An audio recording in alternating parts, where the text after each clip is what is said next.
И повторно најава за клиничката болница во Штип, по кој знае кој пат во период од една деценија.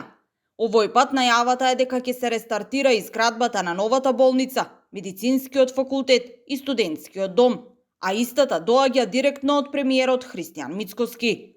Тој откако првиот работен ден од својот мандат во Штип го најави завршувањето на овој значаен проект. Сега, 2 години подоцна, тврди дека се собрани понуди за 3 проекти од светски реномирани финансиски институции.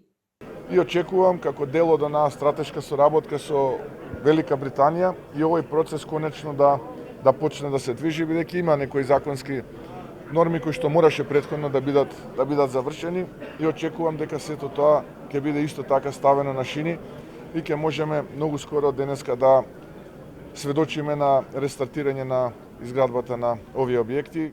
После 10 години ветувања и празни најави, граѓаните пак повеќе не веруваат дека некогаш и ќе можат да се лекуваат во болницата. Оно ќе биде некогаш, ова ќе видиме. Па 10 години ја прават, още 10 треба да ја прават. Парите првите изедеа ги, сега и вие ќе изедат и готово. Болница нема. Здраве Боже, ако дочекаме добро ќе биде. Дај Боже да биде, ја ќе одам ќе се поклонам. Инаку на 3 март 2016 тогашната влада го постави камен темелникот на новата клиничка болница во Штип, чија изградба се уште не е завршена. Овој капитален објект е решение за над 200.000 жители од источниот дел на Македонија.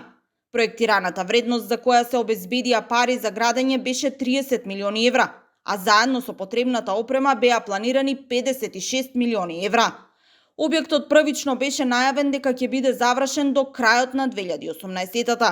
Но и по 10 години изградбата е запрена, а пациентите од истокот се приморани да се лекуваат во сегашните услови на постоечката болница.